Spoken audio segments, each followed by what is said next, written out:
What's up guys, Charlie from Airplane Academy here. In case you missed last week's episode, we got to do some flying in Big Bend, which is in far west Texas. And part of the reason I went out there was spend some time with a good buddy of mine, but then also cross off something that's on my bucket list, my flying bucket list, which got me thinking, I really want to know from you guys what's on your flying bucket list. And so I wanted to just tell you some of the things that are still on my bucket list and things that I've been fortunate to already cross off. And then also at the end, I'm going to tell you one that I just crossed off a few weekends ago. And no, it wasn't Big Bend. It was something much, much bigger than Big Bend that has always been something. Before I even knew how to fly, this was something that was on my bucket list, and I just got to cross it off and got to film all of it. And so that is actually in the editing stages. So at the end, I'll tell you what that is so you can know what to be on the lookout for. So anyways, looking forward to hearing from you guys what's on your flying bucket list so I can plagiarize some of it and probably add it to mine because there's so many cool things out there to experience. So anyways, let's dive in. Number one, and this is really in no particular order, but it's fly in Big Bend. So as I mentioned, last weekend I got to go do some flying out there.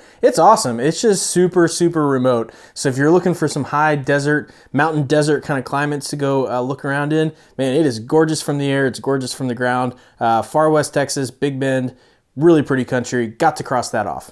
Number two on my bucket list, which I've already checked off, was to solo on my 16th birthday. So as most of you guys know, you can start flying by yourself when you're 16, and I started learning when I was 14. So it was always a big goal of mine to go fly and have my first solo on my 16th birthday. The funny thing about that was that my 16th birthday fell on a Sunday, and so my parents drove me to the airport. I soloed, they drove me home, and then the next morning I went and got my driver's license. So technically, I legally flew by myself before I legally drove by myself. Super fun memory. Glad to have checked that off. Number three came shortly thereafter on my bucket list was to get my pilot's license. And I did that when I turned 17. So that was back in 2007. Got my license, been flying ever since. Number four on my bucket list was to get my instrument rating. And I flew for about 8 years between getting my private pilot's license until I got my instrument rating. Looking back, I wish I would have gotten it like right after, immediately following, just because it makes you so much more proficient in so many areas of flying. It's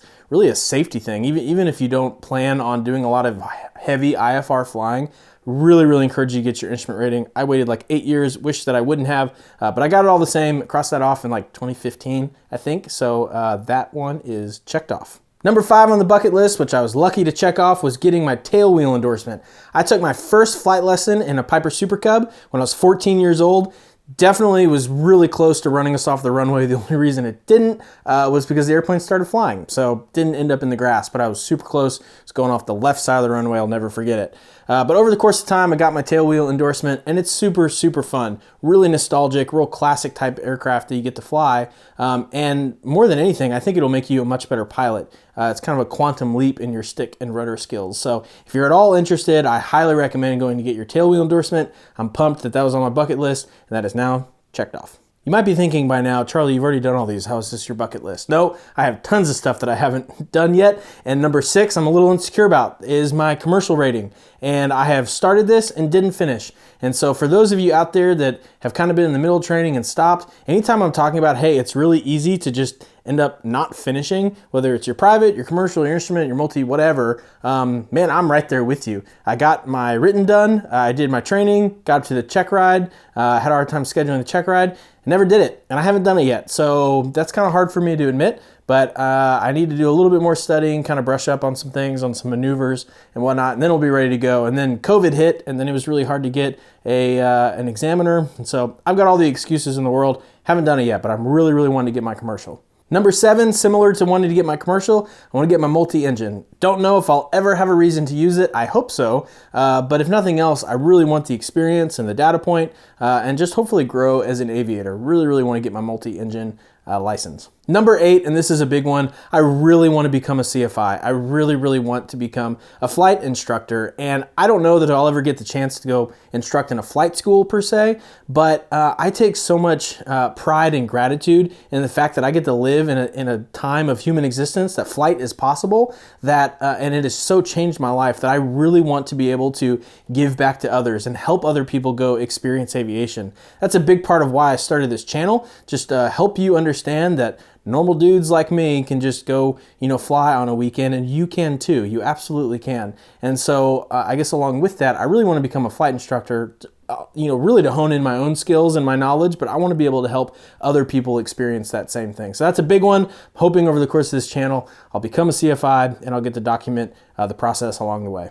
Number 9 is my seaplane rating, and I have to tell you, of the hours in my logbook, this is without a doubt, hands down, no question, the most fun 5.7 hours of the entire logbook, okay?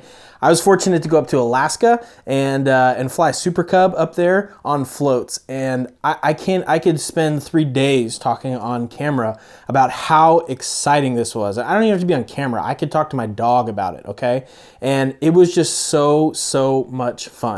I think one of the biggest takeaways of the seaplane rating that is really fun and unique, I guess 2 things. One, it's that water turns from being an obstacle to an opportunity, in that you get to, survey a lake and see, okay, based on the winds and the obstacles and kind of what am I dealing with, where do I want the runway to be, right? It's an opportunity. You get to turn it into an adventure. And then the second thing that I was most surprised by, or kind of the biggest takeaway, was that honestly the hardest part of the seaplane rating is docking. Because you're not really a plane at that point, you're a boat. And so you got to estimate your trajectory and kind of amount of energy coming into a dock. You got to shut the engine off, and then you got to go stand out on the float and hope you make it to the dock, but not too fast, not too slow, that kind of thing. Man, it was just super fun. Got a lot of videos from it. Definitely go get your seaplane rating. There's places in Florida, there's some places in Idaho, there's places in Alaska. Man, go make a vacation out of it. Get your seaplane rating, even if you're not going to become a commercial seaplane pilot. Promise, it's some of the most fun you'll ever have in aviation. Number 10 on my bucket list is to get some formalized STOL training. So STOL, if you're not familiar with that, is short takeoff and landing. And, not just kind of your typical short field stuff, but your real short field stuff. Landing, not even on runways, getting to land on gravel bars and things like that. I'd love to end up getting a 180 at some point, throwing some big tires on it so that on the weekends, my kind of flying is getting to go do like true backcountry stuff. And you don't even need airports in order to do it. So I really want to get some formalized STOL training. And if I do, I will definitely document and put on this channel, because that will just be a dream come true and a bucket list item for me. Number 11, similar kind of to STOL training, is doing a mountain flying course. And I will technically check this one off. I've been to Idaho 2 times and flew around with some backcountry pilots up there with the Idaho Aviation Association that I'm representing right now. I'm a dues paying member. I pay my dues, and I've only gone up there twice, but love it up there. Oh my goodness. So yeah, I'm kind of a poser. You don't need to leave me a comment and tell me that. I know that. I'll be the first to say it. But I have been up there a couple times, and I absolutely love it. A really good entry to Idaho is Arkansas, Northwest Arkansas. I'll talk about that here in a minute, but super effective warm-up kind of area for that terrain. But mountain flying is just so much fun. You really have to respect it. Think you need to go fly in whatever area you're going to. Go fly with people that have done it a lot and give you some actual training, because you definitely have to respect it. The high altitudes, the high density altitudes, the complex approaches, sometimes the lack of a go-around procedure in certain strips, that sort of thing. But man, that will unlock an entirely new section of aviation for you to go get to fly in the mountains. It's really changed my perspective on things. Love it. Absolutely want to go back. Number 12 on the list is to fly my own airplane into OSHKOSH. In case you're not familiar with OSHKOSH, it's like the biggest fly-in the country, if not the world. And I want to go experience the craziness of the airspace there and land my own plane. I've been to OSHKOSH, but I didn't fly myself, so that's definitely on the list. Number 13, on a much smaller scale than OSHKOSH, is to go to a fly-in here in East Texas called REKLAW. And I've had a bunch of friends go to REKLAW before, heard it's awesome, seen videos of it. I want to go experience it for myself. So in case you're out there and you're going to REKLAW, hey, leave me a comment below. Would love to meet you there and get to know some other fellow local pilots. Number 14 on the list is to go explore the Ozarks, kind of Northwest Arkansas region in my airplane. And man, oh man, I have done a couple videos on this. I think it is one of the most underrated places to fly in the entire country. It is absolutely worth going to. Man, I could go on and on. There's gonna be a video up in the corner and down in the description, just kind of making my case for Northwestern Arkansas. It's gorgeous, it's awesome. I've checked that off the list and I go back routinely. Number 15, and this is a really fun one, I highly recommend it, is fly anywhere the weather is good. type trip. And so what we did, I planned a trip with my wife and said, hey, on this weekend, we are going to fly somewhere. And because I don't want to be worrying about the weather and maybe have plans be canceled or something, because we're trying to plan it a few months out, what we're going to do is we're just going to fly anywhere the weather's good. We're going to take out a map a few days before the trip, and we're going to say, hey, the weather is good generally to the east. So we're going east. And so we had a really nice time. We ended up flying from Dallas over to Nashville and to Memphis and back. My wife is a huge Elvis fan, and so we went, you might be thinking, why Memphis? It's a little bit random, but we went to Graceland, all that stuff. Super fun. Definitely think about doing it. Fly anywhere the weather is good. Bucket list item number 16 is to fly a full motion simulator. Now this one's technically checked off, although I did it when I was really young, like before I started flying. So maybe it's like a half check mark, but I got to go to the Southwest Airlines headquarters and fly their 737-700 series simulator, which was just a blast. And I probably didn't even fully appreciate it because I hadn't started flying yet and I wasn't a pilot. So I really want to go back and do that. But even as a boy, I was just giddy. It was so much fun. So that one's kind of checked off the list, but I hope to go do it again at some point. Number 17 on the list that I was so close to accomplishing, y'all. Literally so close. And I'm going to have to repeat the whole trip again just because of it. But number 17 is to go tour the Space Shuttle trainer up in Seattle. There's a flight museum there that has the full-scale shuttle trainer, and got up there and it was closed. And the flight museum was awesome, but the trainer wasn't open that day. They only do a tour a few times a week. We didn't go there just for that, but it was a huge thing that I wanted to do because I love just space, and I'll talk about that in a minute. And so I want to go back and tour that thing for real.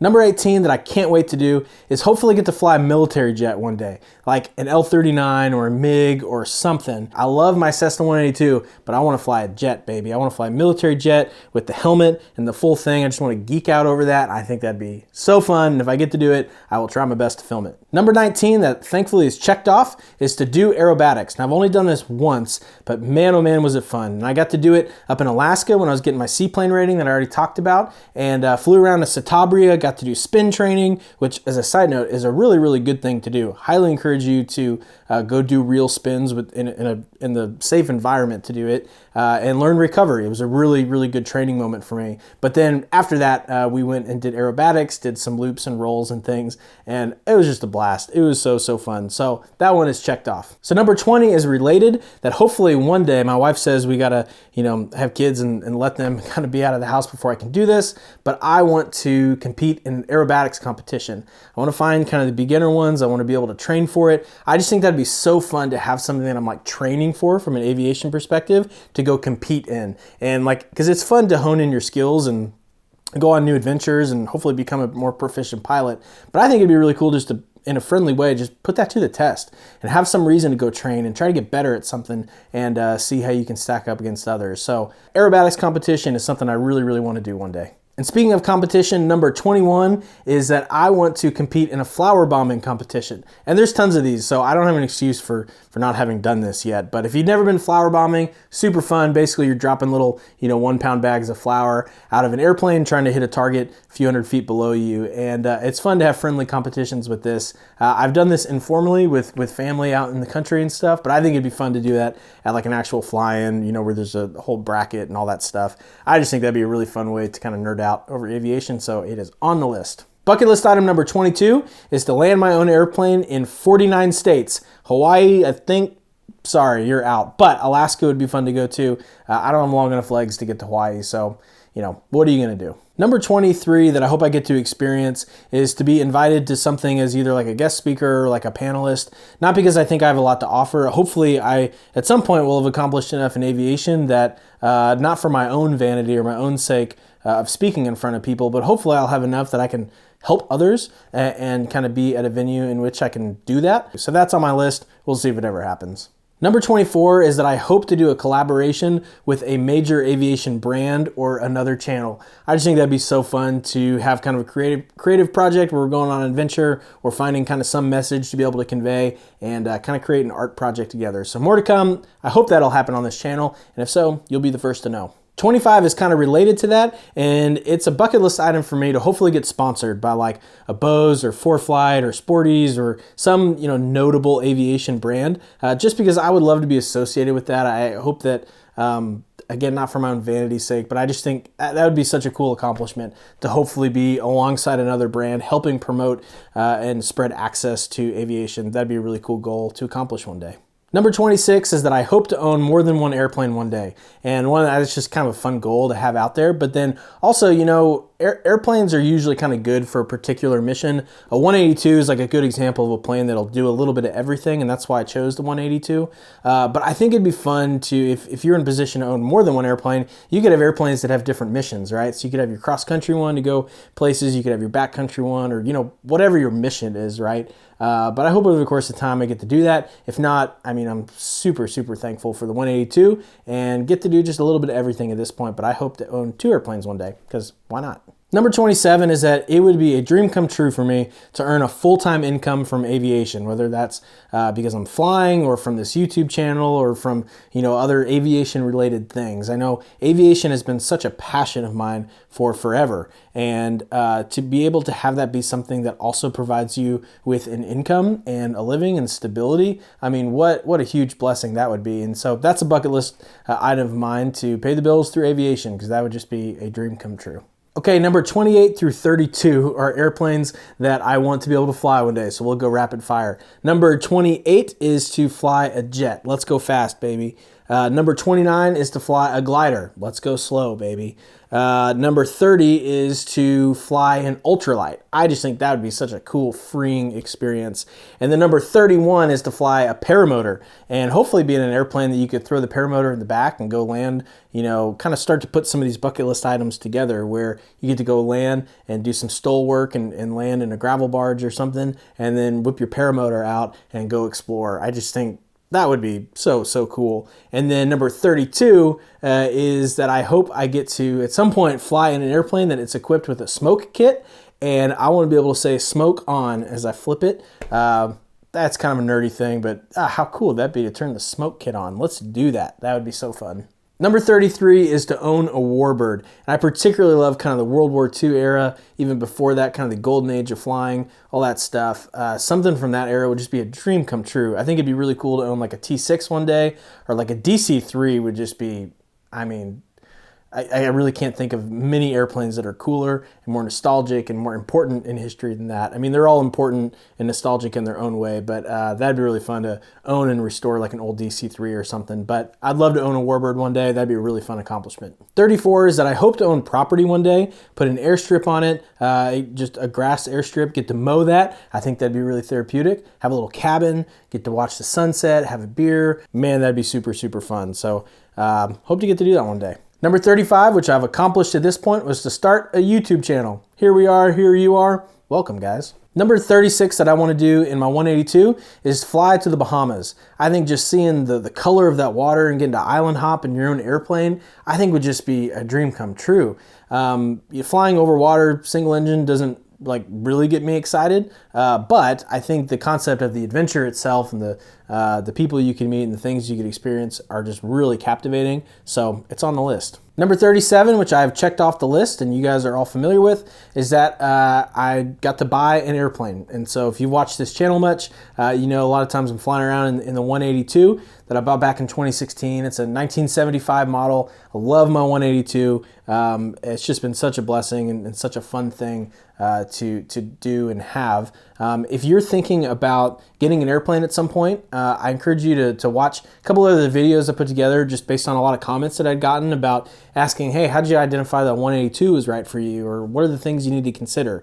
And so I did a couple videos on that, just talking about how to identify your average mission and what are the parameters of a mission that you kind of need to identify, and then how does that kind of lead you into a certain direction of one plane versus the other, and try my best to kind of put that together. So links will be down in the description. Hope that's helpful. Number 38 is to get a type rating. And honestly, I don't know if I'll ever be able to do this. I don't know if I'll ever own or have reason to fly a jet. But I think from like a training perspective to go get a type rating, assuming I have a reason to, I just think would be such a phenomenal thing to go do, just from like the challenge and the proficiency of it. You know, just getting kind of professional training in a jet environment, I think would be awesome. So it's on the list. Number 39 is I want to go to space, because it's a bucket list, right? Number 40 is to fly in a World War II Warbird. And thankfully, I've got to check this off twice. First was in a B-17 up at OSHKOSH, which was a really cool experience. And then the second time, my fiance, who's now my wife, bought me a ride and her in a B-25. And man, was it loud. It was super cool. She almost barfed the whole time. I had a blast, like crawling around in like the bomb bay and going up to the nose turret and stuff. I mean, that was just, so cool. I dream about that stuff. So that was really fun. If you haven't flown in a World War II bomber, there's actually a lot of opportunities to do so. They tend to kind of tour around the country, go to different air shows and different things. And so it's not that hard to find access to it. And usually the prices are relatively affordable. And man, it's such a fun thing. It's also an awesome gift. If you know anyone who's an aviation enthusiast or a pilot themselves, it's a really, really fun thing to go do. So definitely encourage you to explore that opportunity. Number 41, and this is a really, really big one for me, is that I either want to start or participate in an effort to create more pilots. Young pilots, old pilots, everybody in between. I think more people need to have access to aviation. They need to be aware of aviation. It's changed my life, and I think it can change yours also, though it's not for everybody, but I want everyone to at least consider it. At least give it a chance. Don't write it off. Go get a discovery flight. Go consider being a pilot as a recreation or maybe even as a career. I think everyone ought to consider it, and so I really, really want to help create those opportunities for people. I plan to do so, and I can't wait. And the last thing on my bucket list, at least for now, because inevitably as I kind of read your comments and hear some of the things that are on your list, I reserve the right to add those to mine, right? But the last thing for now that I just accomplished a few weeks ago, and this is what I was talking about in the beginning of the video, was that I got to interview an astronaut. And this has been on my list for so long, and we filmed it. It's being edited right now. I can't wait to show it to you. But I have just grown up being in love with aviation, which also kind of includes space travel. And so it has been a long time dream of mine to sit down with an astronaut and get to hear face to face about their time in space. And so I got to sit down with a 4-time shuttle astronaut, Mr. Tom Henricks, unbelievably accomplished person, aviator, businessman, and you'll get to know him in this video. And we got to sit down at length and just talk about his time in space and share some of his footage with us. I mean, it is awesome. You can tell I'm still beaming from it, and I can't wait to show you guys. So that'll be coming out in the coming weeks. Definitely be on the lookout for that video. But even if you don't watch it, man, it was just a personal bucket list item for me and so rewarding. I'm still fired up about it, and it happened several weeks ago. So can't wait to show you guys the final product. Okay, so now I really want to know, what are your top 3 things on your flying bucket list? And even if you're not a pilot yet, that's okay. What are the 3 things you're most looking forward to about flying? Or maybe you're, an older, more accomplished pilot, and you look back on things you've already accomplished, and you say, yeah, these are really the top 3 things that everyone needs to experience, or at least aspire to experience. I would love to know. I genuinely love reading this stuff. It gets me fired up. My wife kind of gives me a hard time sometimes. She's like, hey, you just love talking about flying. And the truth is, yes, I do.